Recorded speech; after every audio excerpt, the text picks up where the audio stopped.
Taong 2020, tatlong magkakaibigan ang pumusilit sa isang bahay sa Colorado at ang kanilang pakay ay to set the house on fire. Hindi naman sila nabigo at matagumpay na natupok ng apoy ang naging target na bahay.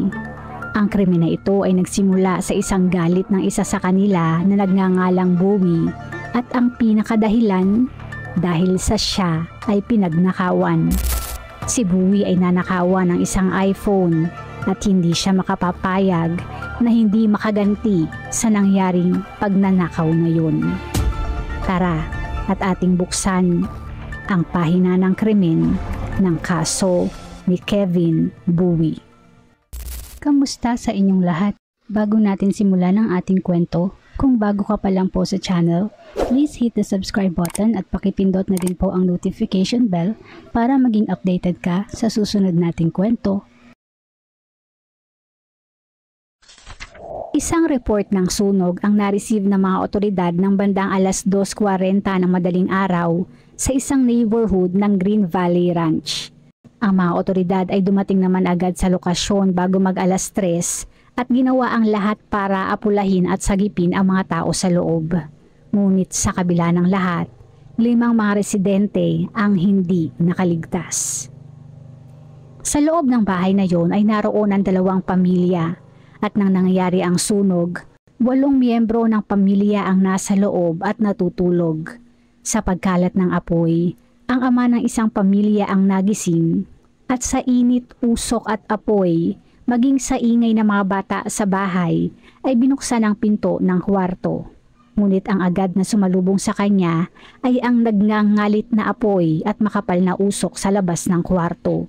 Para makalabas, ang tanging niyang choice ay ang bintana na nasa 2nd floor, kaya siya ay agad na tumalon doon. Sa pinanggalingang kwarto ay naroon din ang kanyang asawa at anak at matapos na tumalon, ang kanyang anak naman ang tumalo na kanyang sinalo. At ang sumunod doon ay ang kanyang asawa. Sa mga pagtalo na ito, sila ay nabalian ng mga binti. Gayunpaman, mas okay iyon kaysa lamunin ng apoy sa loob. Matapos na nakalabas ng 3, agad nilang napagtanto na ang isa pang pamilyang kasama ay natrap sa loob. Ang ama bagamat sugatan ay agad na pumunta sa main door at sinubukan na buksan ang pinto gamit ang key code. Ngunit hindi naman iyon mabuksan. Isang pulis naman ang nagroronda sa area ang napansin ang makapal na usok at nakita ang nasusunog na bahay. Kaya iyon ay agad na lumapit para tumulong. Agad nitong nakita ang isang lalaki na nagpapunch ng key code. Pero bilang emergency, para mabuksan ang pinto, iyon ay puwersa na lamang ng pulis. Nang nabuksan naman ang pinto, dahil sa tindi ng apoy at usok, ang pulis ay hindi na nakapasok. Hindi din nagtagal ay dumating naman ang mga bumbero at nagawa nilang hilahin ang isang biktima na nasa may front door. Ngunit huli na ang lahat. Ang 4 pa mga biktima ay na-recover din sa may harapan ng parte ng bahay na wala na ding mga buhay. Sa 8 mga nakatira sa bahay, ang mga hindi pinalad na nakalabas ay ang mag-asawang Jibril at Adja at ang magdadalawang taong gulang na anak nila na si Khadija at ang kapatid na babae ni Jibril na si Hassan at ang 6 na buwang anak niyo na si Hawa. Ang nakaligtas na isang pamilya ay hindi na pinangalanan pa. Sila ay mga imigrante galing ng Senegal na isang bansa sa Afrika at tumungo ng Colorado para sa mas magandang buhay. Si Jibril o GB, matapos nag-graduate sa kursong Civil Engineering sa Colorado University, ay nagtatrabaho bilang engineer sa Central 70 Project, na isang highway construction project sa Colorado. Sa ginawang investigasyon, walang gaanong progreso sa kaso. Ang unang pumasok sa isipan ng ilan, ang nangyaring krimen ay isang hate crime. Bilang sila ay iba ang kulay, hindi na iwasan ng ilan na isipin na iyon maaari ang motibo at dahilan. At ayon din sa ilang mga kakilala, ang pamilya Diol ay wala namang kaaway.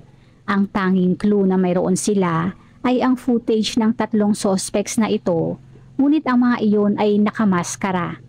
Sa loob ng sumunod na mga buwan ay nagsikap ang mga otoridad na ang 3 mga nakamaskara na iyon ay pangalanan.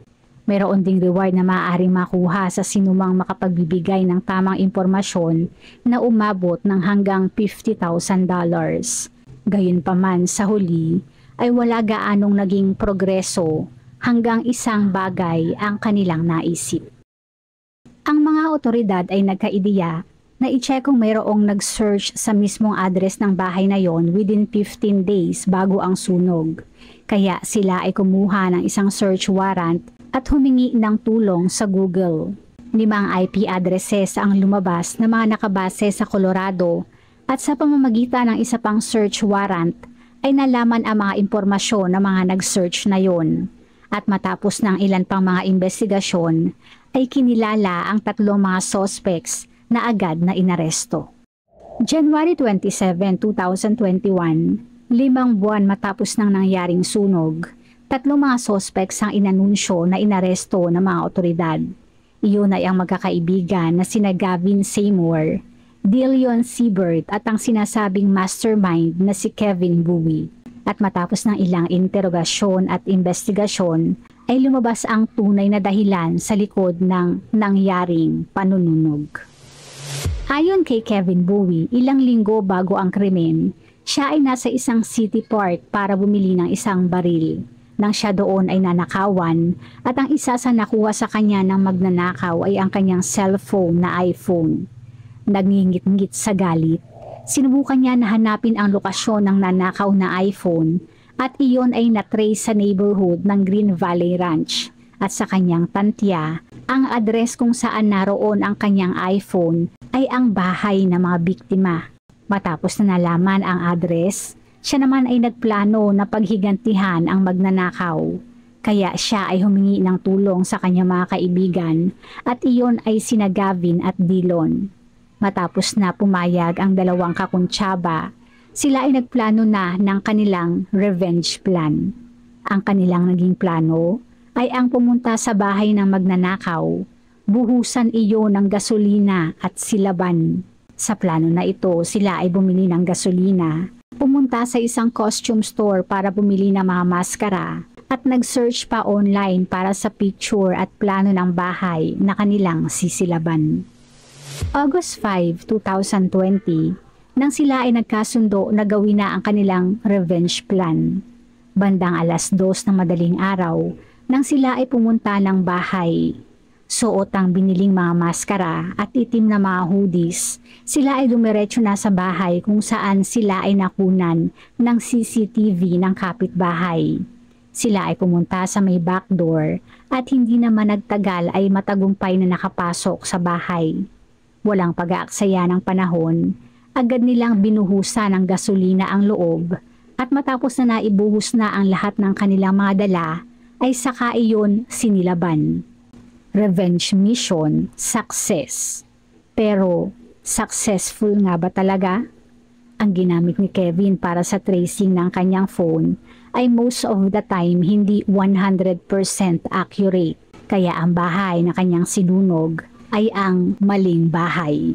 Bukod doon, walang ebidensyang nakita na ang Diol family ay mayroong anumang kinalaman sa nangyaring di umano ay pagnanakaw kay Kevin.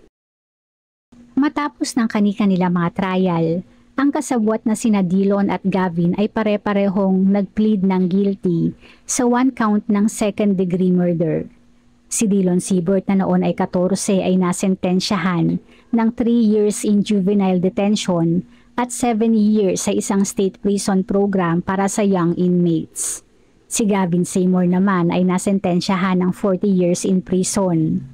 Ang mastermind na si Kevin Bowie naman ay humarap sa patong-patong na mga kaso. Sa ginawang background check, hindi pala ordinaryo ang kanyang pamilya. Ang kanyang nakatatandang kapatid na babae ay nahuli na mayroong ilang mga baril at narcotics nang hinalughog ng mga otoridad ang kanilang bahay. Ang kanyang ama naman ay inimbestigahan bilang isang major narcotic supplier sa Denver. Matapos na naaresto at nakulong, si Kevin ay nahuli na mayroong fentanyl na isang klase ng droga sa kanyang selda at ito ay dumagdag pa sa mga kasong kinaharap niya. Ilang mga charges pa katulad ng first-degree murder, arson at burglary ang kanyang dapat na harapin. Ngunit ang kanyang depensa ay nag-propose ng isang plea deal na mayroong sentensya na up to 60 years in prison. Ang plea deal na ito ay tinanggap ni Kevin, kaya siya ay nag-plead ng guilty sa 2 counts of second-degree murder. At ang naging kabuuang sentensya ay 60 years in prison. Ang nangyari sa pamilya Diol ay talagang nagpayanig sa Denver, higit lalo sa komunidad ng Senegalese. Napakalungkot ng nangyari sa kanilang mga kabaro na sa isang iglap lang ay agad na namaalam. Sa pamilya naman ng mga napaslang, bagamat ang mga salarin ay naparusahan na, ang mga buhay ng kanilang mga mahal sa buhay ay hindi na maibabalik pa. Sila ay nawala ng anak at kapatid, at ang isa naman ay nawala ng anak at asawa. Sana lang at sa pagdaan ng panahon, ang kanilang naging kawalan ay unti-unti na maghilom.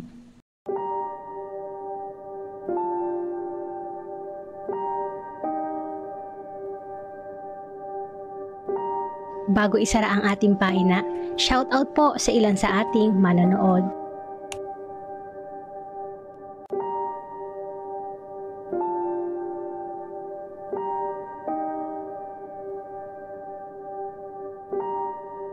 Salamat po!